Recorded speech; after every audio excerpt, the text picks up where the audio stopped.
Christopher. Yeah. Chris. Chris. Christopher Nolan is one of the greatest directors of all time and one of the biggest of this generation. Probably top 3 at the very least. I think he's in all our top 3s. Yeah. He definitely is. You've all seen one of his films. He's one of the most famous men ever.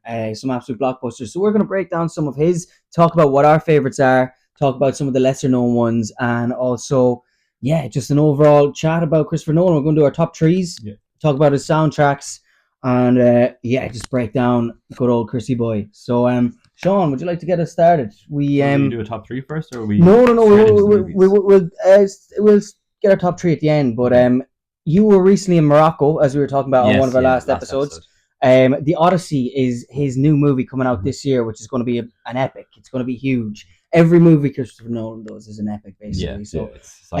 You got some sneak peeks. I did, as I said last episode. I had that probably illegal footage of the Trojan horse in Morocco, but pretty fucking cool, man. It's gonna be a cool movie, I think. Like the size of it, I think everything he does is just such massive efforts. Do you know what I mean? Nothing he does is on small scales. Everything's filmed on film, IMAX screens.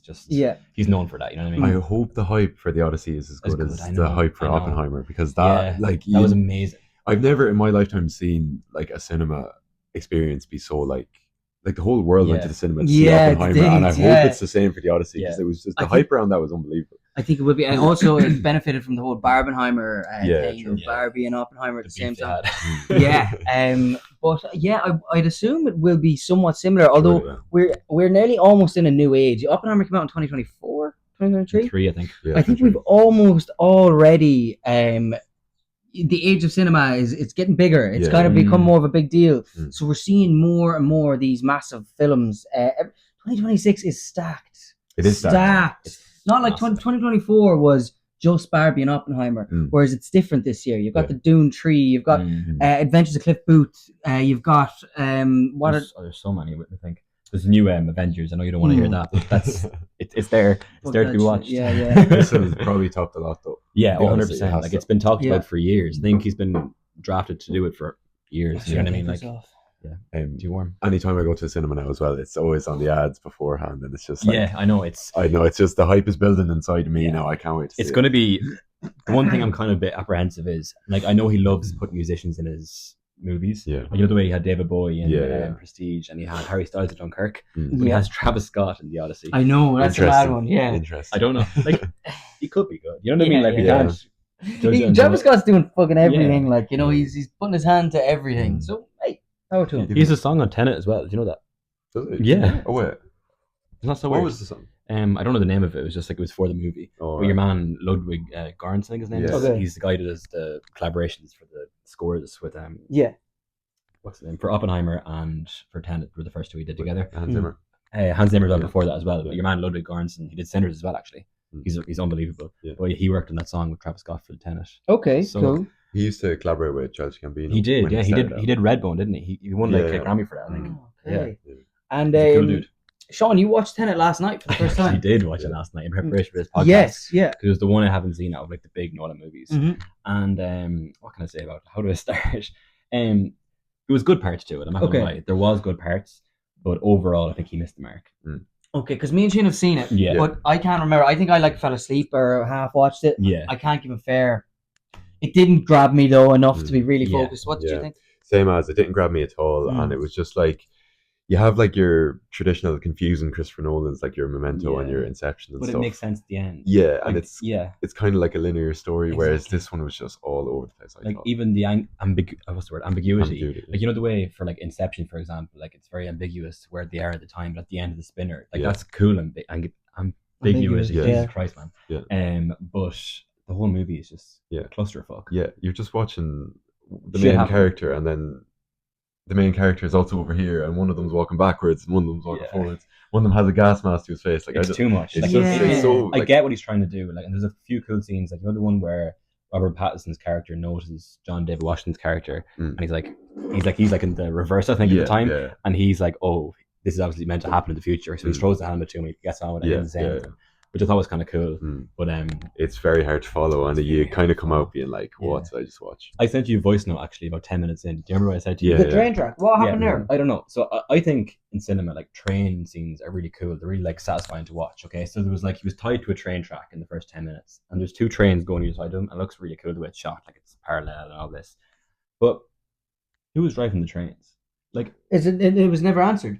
No, but not even that though. Like, these 2 Russian guys are tying John David Washington's character to the train. Oh yeah. So these guys are driving a train, just driving. Two Russian guys tying a guy to a train track. Let's just keep going our trains. If they just like rang the police or something and said, "Wait, what's going on here?" Yeah. Movie's over. Yeah. 10 minutes. Yeah. You know what I mean? All that fucking shit that happens. But then again, it's like, oh no, but the reverse in the future, and everything's predetermined and all this. It's just too much shit, to be honest. Right. So it's not a good film. Like, there was good parts to it. Like, I did enjoy like the whole thing with Robert Pattinson at the end, where you find out he dies, and like it's like he knew Robert Pattinson from the future, but he doesn't know him yet because he's not in the future. It's all that sort of bullshit. Okay. But as I said, he missed the mark. I think he tried to do Christopher Nolan to the max, and he just overdid it. Got lost in the sauce. Exactly, he boiled over. And I think you could watch it again, and you'd be none the wiser. Yeah. Okay. So, like, there's a great quote in it. It's like, don't understand it, feel it. Which is like, you're going in, you're not going to understand this, to try and feel the movie. I tried to do that, and I still was like not enjoying it. Like, there was a few times I was like, oh, that's really cool the way it's shot, but then I was like, wait, that doesn't make sense. When it requires that much explanation and that much to just enjoy the film, it's obviously just not very good. Yeah, but it's not great. Look, it obviously, it has its benefits. But then again, he has then movies like Memento, where he does like the whole like non-linear arc, and it works so well because it comes to a like climax. You know what I mean? Exactly. Yeah. What's your favorite non-linear Nolan? Like, there's Interstellar, we have Inception, we have Memento. Non-linear, no. So like, basically, they're all non-linear, really. Well, the Batman really is not really. I suppose. Yeah. Oppenheimer as well. Prestige is. Yeah. I suppose you'll see it when we get into Yeah. So there's another one as well, Insomnia. Oh yeah. We haven't seen it. I haven't seen it. No. You haven't seen it either. We're as well not to touch on it because it's not one of the big ones that stick out, anyways. But I think it's Al Pacino, isn't it? Al Pacino, yeah. Let's go watch it. And Robin Williams. Oh shit! I didn't know that. Yeah. So it's a stacked cast. It's just stacked cast. So then we'll quickly just Oppenheimer as well. We were already talking about. Yeah, it was amazing. Yeah, it was a great movie. As I said, like for cinema, like you always give out with like the Marvel movies to get over the cinema. Ruined cinema for me for years. But that did bring back the hype. Everybody went to see Oppenheimer. Yeah, it brought everyone back and their mother went back. To see it. It was just like, it was amazing. It was, and the whole atomic bomb scene. Cinema was just in silence. Yeah, it was so good. One small thing that annoyed me, not about the film, about the cinema, is you can hear the other fucking screen. Yeah, Roscommon. Yeah, Roscommon. I didn't see Roscommon. Because you know there's a silence before the bomb and after the bomb. There's a lot of silence to. Those silences are ruined a little bit by hearing Barbie in the other. You hear I'm just Ken in the background. Like. Yeah. But the bomb itself was unbelievable, and one of them real cinema movies you're gonna enjoy more if you see it in the cinema. A lot of people said it was too long and that they fell asleep in the cinema, and I'm just like, what are you doing? What is that about? Like, I know. Yeah, actually, someone texted me as well, Kevin Kieran, saying that he thought it was so boring. Did you watch it in the cinema though? So in the cinema, and he said everyone came out and didn't really like it. And I was like, well, I went to a different cinema than you because everyone liked it when I went, and me and Michael and Evan went together, and we thought it was brilliant. Yeah, like I'm not gonna lie, I was bursting for the bathroom about 2 hours 10 in, but I just couldn't go because I just didn't want to miss it. Because like I know it was just like slow moving, but there was still things happening while the story's progressing. You know what I mean? So even like the whole historical significance, the truth of everything. It's a true story, which I think is so interesting. But that was his first attempt on a biopic, really, wasn't it? You call it a biopic. Yeah. That's the thing about Nolan. He does so many different movies. I know he has like a very like typical style he uses. But they're all so different, aren't they? There's all different parallels and things going on. Yeah. And let's not forget Cillian Murphy's first time as the main role. And won an Oscar for it. Won an Oscar for it. Thank God. A good Irish man. Deserved, Yes. So fair play to Cillian. That was it finally came because he was one of Nolan's favorites. He's been in so many Nolan. What he started in Batman Begins, was it? Yeah. Which me and Shane agree on. We think is the best. The best of the three Batman. So he was in the Dark Knight, the Batman trilogy. Brilliant. In Inception, then again, bit part character again. Yeah. What else was he in before that? I think that's it, isn't it, for Nolan? No, I think there's another one. Is there one more? I think there's another one. Dunkirk. Oh yeah, sorry. He's the main guy. He's one of the main guys. He's one of the main guys in Dunkirk as well. So look, always happy to see that, and thank thank God he got his time to shine, really. And got a star, as a movie star, not just as the Peaky Blinders man. Talking about Dunkirk, have you seen it? I've seen it, yeah. I think it's a good war movie. Okay. I do think it's very good. Okay. You haven't seen it? No, we won't go too much into it. Well, I haven't seen it, but you go into it. No, it's a great movie. It's a great war movie. Again, Harry Styles was cast in it. Yes. And there was a lot of controversy at the time about that being a thing because, like, you know, it's just like hiring for the sake. Yeah. But Nolan came out, I don't believe him. He said that he hired him for his old-timer looking face. He says he has a 1920s face. And I'm a bit like... So he auditioned with all these hundreds of people, and you picked Harry Styles. Yeah, all these other theater actors that are worked for years. Yeah, I kind of lost a bit of credibility for Nolan with that. And I was okay, fair enough. Yeah. If you like Harry Styles, just no problem. Put him in the movie. Yeah, even for the box office to get the numbers up. Fair enough. He was in the trailer and everything. That's like Ed Sheeran being in Game of Thrones. I know. Yeah, come on, man. Like, what was that about? Like, it's so random. He's just in the most. Yeah. But I won't say much about it. It's a good movie. Like it's kind of just. It's a slow progressive movie, but it's again a great effort by Nolan. Okay. But going back to the I think David Bowie, I think was the best musician he ever had in the movie. Okay. He was Tesla in Prestige. I think he was so good in that. Do you like that? Yeah. Brilliant. Yeah, he's class. So Dunkirk, would you put it above? It's one of my lower movies, to be honest. Would you put it above Tenet? Yeah, I put it above Tenet, but it's still it'd be probably my of all the movies I've seen, probably my second least. Really? Second worst. Yeah. Okay. So, would you say Tenet's the worst you've seen? Well, yeah. I come out with confused. And like it's, as I said, there was good points to it, but I just didn't. Like even Robert Pattinson said, like there was months to end in that movie. He didn't know what was going on. He was just reading the script and acting. I heard him say that. Yeah. Mental. How can you be involved in and you're an actor in the film? Yeah. That's a funny one, all right. But one of his more earlier ones was Memento. Yeah, I love Memento. Yeah. Absolute class. It's just a quick one. So good. Is it like 90 minutes or something? It may be a bit longer. It's not long. It's short enough. It's long. But it's just crazy. It's crazy. He's forgetting everything. He's things tattooed on him. It was one of the first Nolan movies I watched. Really? And I thought it was so good. He's no short-term memory, and it's just snappy. It doesn't seem very high budget, and like you were saying, it's non-linear timeline. Like it's one's going back, one's going forward, isn't it? The color, the black and white, and then just the color. There's two different sides of it. Yeah, and it climaxes again in the middle where they meet. Remember, you see the short and thing where he did like on the board. He goes that way, and this is going that way. It's just he's just such a smart man. Like, how do you think of that shit? And so Ralph Cifaretto he's the villain in it as well. That's who it is? Yeah, is it? He is. Crazy. That was before he was Ralph Cifaretto as well. It would have been, because it was late 90s. And Ralph didn't come in till like season 2 or 3. Yeah, so it would have been further on the story. Yeah, okay. That's an interesting one. But it's bizarre. Like, you don't really see that sort of thing of movies starting at the end and finishing at the start. But he did it well. Sometimes it does, and it doesn't work as well. Yeah. No, it works. It works for like the whole amnesia thing as well, doesn't it? Yeah. Because like his mind is kind of going like that as well. So it weird like jumps between scenes from like going to the spot and going back. It's just it's crazy. It's hard to describe it, isn't it? Yeah, it really you is. Just see it. Like it's really hard to explain. Yeah, it's great though. So good. Say another non-linear one, Inception. Yeah. Inception. It's one of his big ones. Yeah, it's like the dream within a dream. Yeah. Yes. It's another one. It's quite confusing. Yeah. It's hard to follow. I saw a thing, or actually listened to a podcast there today about it, and he was saying that the inspiration came from his own life, where he was in college and he was going to bed at like 4 a.m. on purpose, and he'd wake up at like 7, go get breakfast, and then go back to sleep in an attempt to lucid dream. Oh, cool. What? Yeah, like he was trying to control his dreams, right? And that's how he got the concept for the movie. He'd get up at 4. No, he'd go to bed at 4. He'd go to bed at 4, so be up like really tired. He'd get up really early, like go to like the canteen in college, get breakfast, go back, try and sleep for a couple of hours and try and lucid dream. Is that how you lucid dream? I don't know. Is there an actual method? Is there a method to the madness? I don't know. But like he tried it and then it made one of the best movies ever. Yeah. So that's madness. Yeah. It's crazy. And he made Inception out of that. Yeah, well Inception's crazy. Like I said in one of the last podcasts with you that I think it's similar to The Matrix, but the Inception's like a better version. I got a lot of hate for that comment. Apparently it's nothing like The Matrix, and I am completely wrong. It's different. James Skelly wants to fight that point. He said Matrix is completely different. He said he's going to fight it on the podcast himself. But when's he coming on? As soon as we can get him on, I suppose. But The Matrix and Inception are completely different. He was saying. I think they're similar. I think they're quite different. They're different movies, but it's the confusing element that's similar. Yeah, it's the state of not knowing what's going on or where you are. You know, questioning reality. Yeah, exactly. It's all about like not knowing where you are in reality. Good point. But yeah, it's an amazing movie, and the cast as well are just stacked.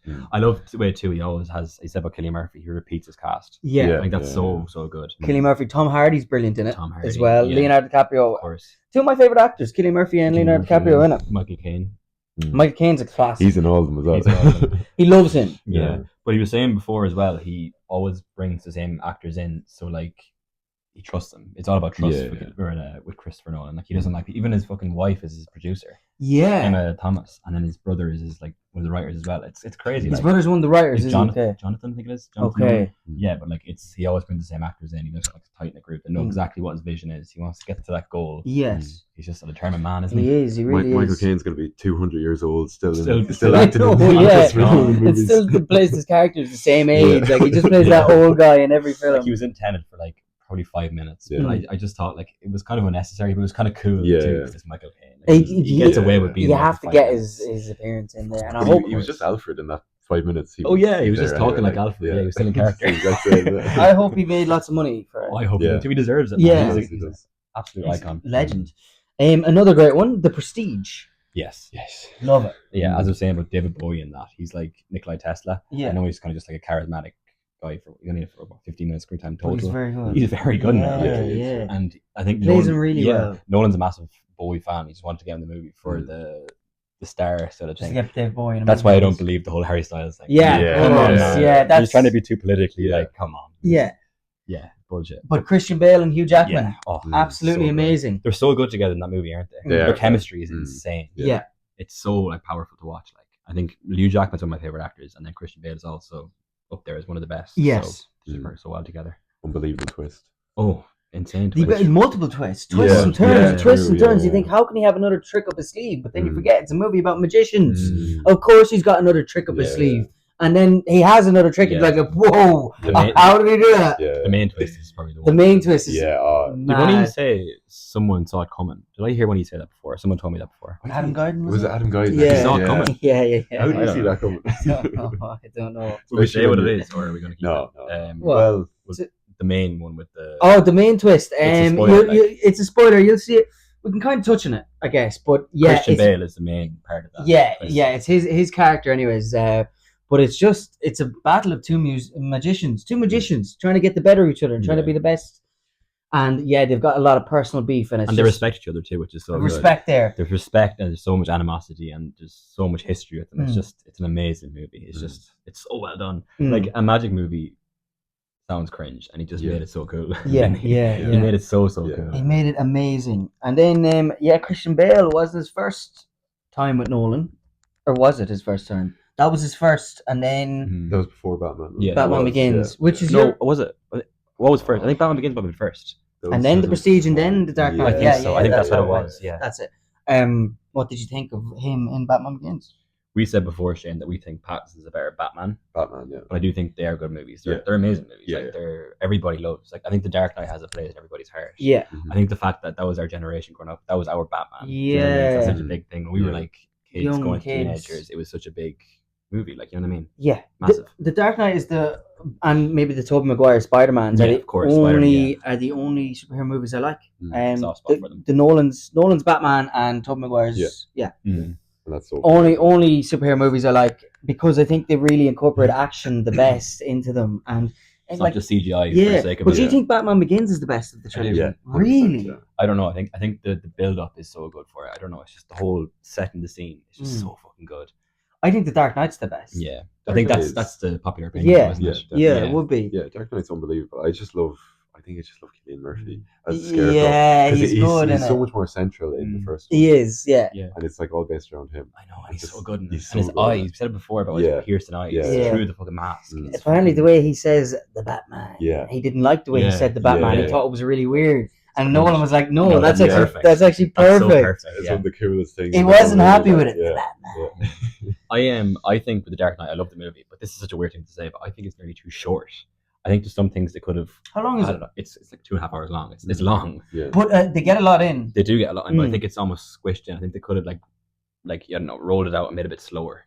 You know what I mean? I think there's some parts they could have built better. I know the Joker was like amazing, but I think the Batman side of things, and I think there's a lot of Joker, not enough Christian Bale Batman in that movie, in my opinion. It was more of a Joker movie than a Batman movie. Yeah. Heath Ledger was the main character. 100%. Yeah, 100%.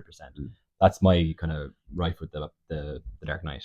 And what about the third of the trilogy, The Rises? I love Bane in it. I think Bane's so good. Tom Hardy. So fucking good. Yeah. The cast for the three villains, Cillian Murphy, Tom Hardy, and Heath Ledger. But even Liam Neeson as a... Liam Neeson as well. Yeah. Good, yeah. And he's just, the casting's so good. It's so fucking good, I don't think the Dark Knight Rises is near as good as the other two. But I think they ended the trilogy it's very well done. Yeah. The way they ended it was... Ties it up well, like. I think the Dark Knight Rises is better than Batman Begins. Really? Why do you think so? Yes. I just think the story of Bane and Tom Hardy, I think... the whole and all that. Yeah, I preferred it. Yeah, fair enough. I preferred it more. I think Tom Hardy was so good. And look, I think Cillian Murphy was just good as Scarecrow, but I think Tom Hardy as Bane was more central than Cillian Murphy as Scarecrow in the first one. You know? That's because the first one was more about Christian Bale growing as Batman and stuff like that. That's why I loved it, though. Yeah, okay. I loved the lore. Fair enough. So you reckon Batman Begins is the best of the trilogy? I do think so, yeah. I think The Dark Knight is the best superhero movie I've seen.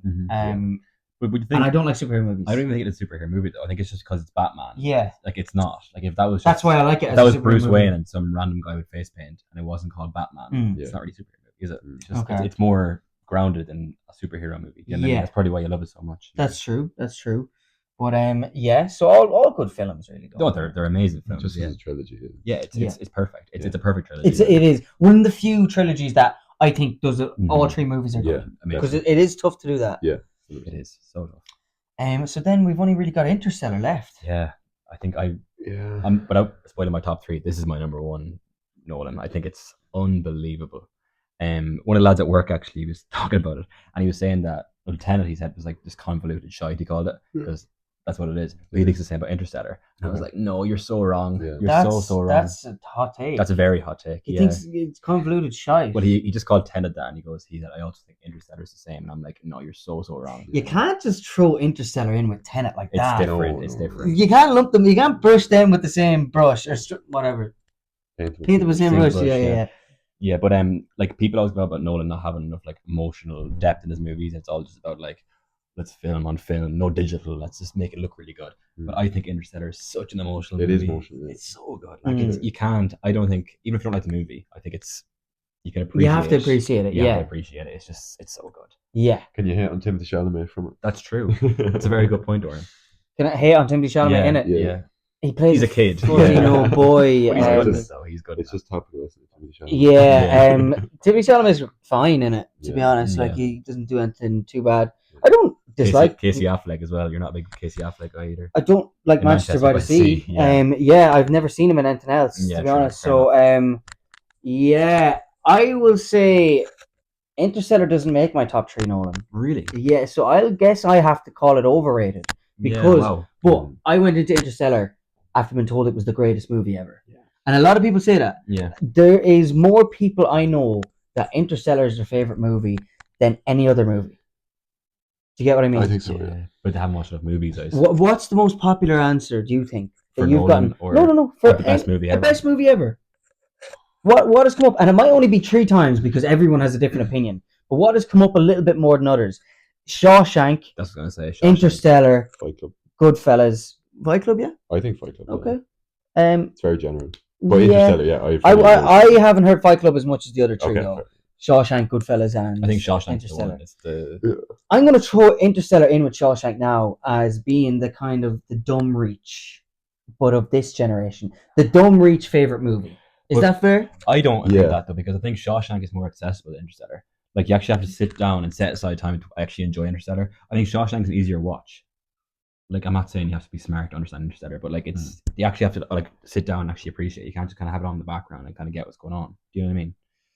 Like, if you tuned out for half an hour and you come back to Interstellar, you're like, oh, what's going on here? But I'd say the same for Shawshank. You can't tune out in Shawshank either, really. But you could be on your phone and still progress with the story. Do you know what I mean? You know? You don't think so? Not really. You think it's overrated? I think it's in the same bracket as what we were on about Shawshank. Yeah. In terms that it's the easy option for people that have seen 10 films. It's just Interstellar. Interstellar is the best. But it's an amazing movie. It is amazing. But it's like that. I think people say it's their favorite movie or it's the best movie they've ever seen because they're told to think that. Do you think? Yeah. It's pure like just nearly brainwashed by just hearing everyone else say it. And that just forms their opinion. Because some people don't want people to judge their opinion on the movie. So they just throw out what will be popular. Like, I remember Harry Maguire being asked what his favorite movie is, and he was just like, Shawshank. And you know he was just, first one that comes to his head. I think Interstellar is that now. Yes. It's the new Shawshank. I'm arguing against this here because I hate that take because it takes away from the movie then. Okay. Do you know what I mean? Because like, it's still an amazing film. Yeah, of course but that argument makes it seem like it's a worse movie than it is. Somebody never saw the movie before, like I'm not going to watch that now because people think it's overrated. Do you know what I mean? Shawshank's the same. Shawshank's amazing. I know. Shawshank's one of the best movies It's just become such a, as you said, traditional. But to be in that category, you have to be like a brilliant movie. To even make it there, you have to be very, very good. Like I am nowhere near what your guy from work said about Convoluted Shite. Yeah, that's a crazy. That's not even a crazy take. That's just wrong. But he hasn't watched it probably. He probably just had it on the background, like I was saying. He hasn't actually appreciated it and sit down and watched it. You know what I mean? Because it's just like, you see it's up in space. Oh, you know what I mean? I'm not gonna take away from people saying that they haven't watched it just because they didn't like it. They haven't watched it because people could have completely watched it and just didn't like it. Yeah, it might not be that they haven't paid attention. It might just not like the movie. But I completely disagree. I think he's wrong. I think preferring 2001 takes away from Interstellar for me as well. That's the thing as well. Does it? Okay, because that's an interesting point. Yeah. Because I prefer 2001: A Space Odyssey as well. You don't. You prefer Interstellar. I prefer Interstellar. I think it's more, for me anyway, it has more of like a gripping emotional part with Matthew McConaughey. We didn't even mention Matthew McConaughey. Yeah, what a performance! It's maybe one of his best ever. I think it's 100% probably his best. Yeah. So good. So yeah, we prefer 2001: A Space Odyssey, which Nolan obviously took inspiration from to create this as a space movie. And why do you think 2001's better? I think it's just the ambiguity and stuff like that. Yeah. That's kind of my thing when it comes to movies. Like if it has that, I'm gonna like it no matter what. I think that it's done better than nearly any ambiguous movie. It's 2001 ridiculously good. Yeah, and I completely get what you're saying about the storyline. There isn't a whole load of storyline and dialogue in 2001: Space Odyssey. No.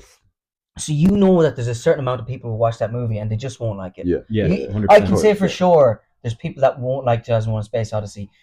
Interstellar's a easier please. It's more mass appealing. If you're watching this, you will like Interstellar if you've never seen it. You're going to like it. If you're watching this 2001: Space Odyssey, you will either love it or you won't really like it at all, and you'll tell people it was shite and it was boring. For me, both of them are 5-star movies. Yes. They're on the same level of like star ratings, but like I just have like a slight edge on Interstellar.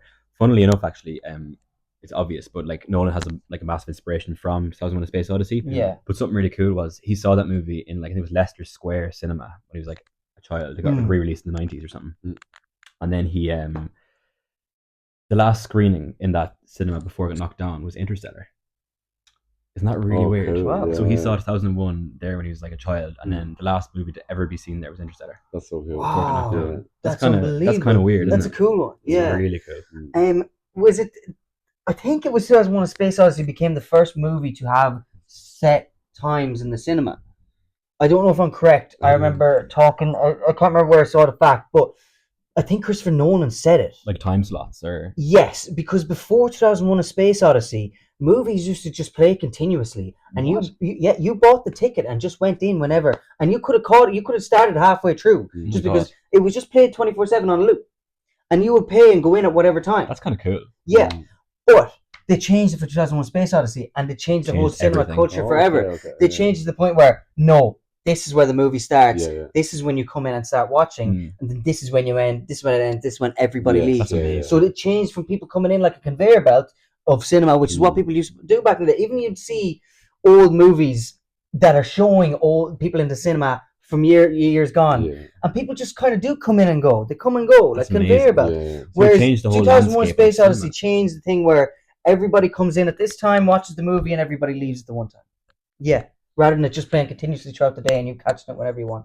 That's actually insane. I never knew that. Yeah. I love that now though. Like one cinema, just you can walk in and just watch some random movie and just leave whenever you want. That'd be kind of cool. Yeah, it would be. It would really that's amazing though. Just change the entire landscape of cinema. It'd be cool if they did like one screen in the cinema was like a consistent. How would you even pay for that though? That's the thing. But you know what would be cool is like if it wasn't advertised what was playing in that screen and it was just a 24/7 loop. not of the same movie playing, but it ones. would play. It might go Goodfellas, 2001, Amelie, Barbie. some French movie. Yeah. Whiplash, and I'd be walking straight out. I might lock you in the door. It's the only way they get you out of there. Oh my god. Sorry. What else have you got there? That's really it, I think, in regards to my notes. Okay. Yeah, I think that's it. Do you want to move on to top threes? I think it's time, yeah. Top three, Christopher Nolan. Who wants to start, boys? Can I go last? Yeah. That's right, no problem. I still haven't thought this through. Okay, so is that what you said? I have my 1, 2, 3 locked in. Mine's in order. Mine's in order. So my three. Yeah, we'll do if you're ready for that. Are you ready? Yeah, go. Okay, so our third favorite Christopher Nolan movie each. 3 for me is Prestige. Prestige number 3. Okay, the third for me is The Dark Knight. Okay. I'm gonna go Batman Begins. Okay, right, cool. So our second favorite Nolan movie each. Inception. Inception is also my answer for second. Inception. Inception is up. Okay, so Inception is all of our second favorite film. Yeah. Now, what is our favorite Nolan film? I've argued to the grave this episode. You know what it is. Say it yourself. It's Interstellar. It's yeah, Interstellar. You love Interstellar. I do love fair Interstellar. enough. Mine is The Prestige. Mm-hmm. The Prestige is my Great favorite. movie. 2001: A Space Odyssey. I know. I was like, bro, are you tripping? It's Prestige. Is that? It's The Prestige. Yeah. Okay. So we both have the same top two.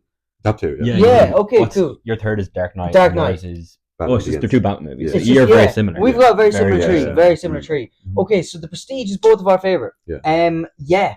I think it's so good. It's one of the best twist and turn movies ever. Mm-hmm. Yeah. Absolutely. Mind blown. Yeah. It's.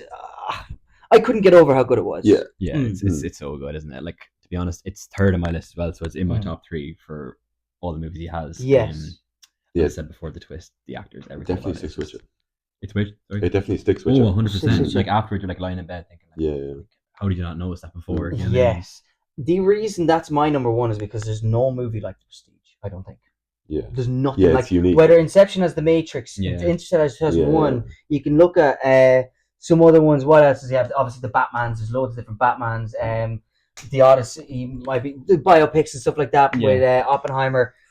The Prestige sticks out like a sore thumb for me. It's just crazy. Yeah, I think Inception though. I know you said it's like the Matrix. I don't think it's the dream within a dream concept. I think is very original too. I think it's very original. I think that's such a good concept. Yeah, there's so many scenes in that. It's just like you don't know what level of dream they're in. You know what I mean? And at the end, the spinner at the end, you're like, God, like what? Where is he? Yeah. But he's happy though at the end. He's just like he's content. He's like he doesn't care where he is. He's happy with where he's ended up. You know. They actually did that in Rick and Morty. I think it would have been a kind of playing on Inception where they did dreams within a dream within a dream. Yeah. It's in one of the first season's episodes, I think, but it was really funny. And like you were saying, he's a big fan of the motifs. Like you have the totem in Inception. Yes, yeah. You know the thing that spins.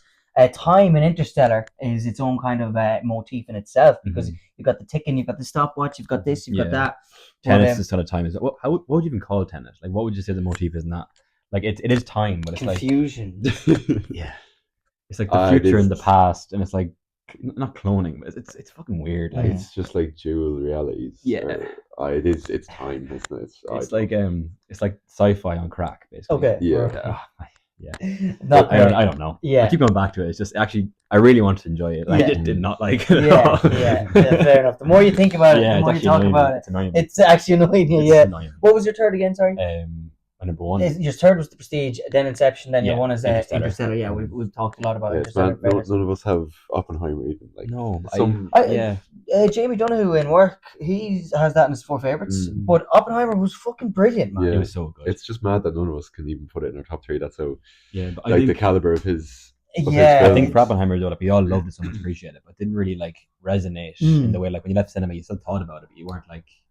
I haven't rewatched. Not like it. Prestige. Have you rewatched it? I wouldn't rewatch it. I wouldn't rewatch it either. No, I wouldn't be as quick. I'd much sooner watch a lot of the other ones quicker. Yeah, because you look for the finer details, of, like the twists and stuff before they happen. Yeah, but Oppenheimer, you kind of it's see it coming. It's just such an amazing movie, but it just doesn't have that like second watch. You know.